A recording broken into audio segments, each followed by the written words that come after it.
तुझी थोर देव तू सदा बर जगण्याचं मोल दे ग चरणी साकड बळ दे ग जिव्हाऱ्यात हेच मागण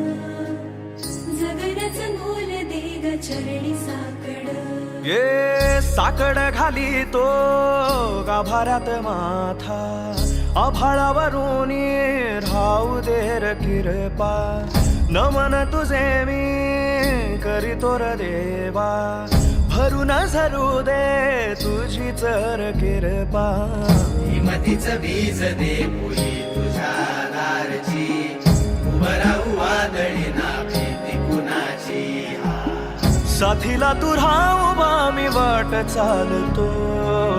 खडतर वागडी असो बाजूरची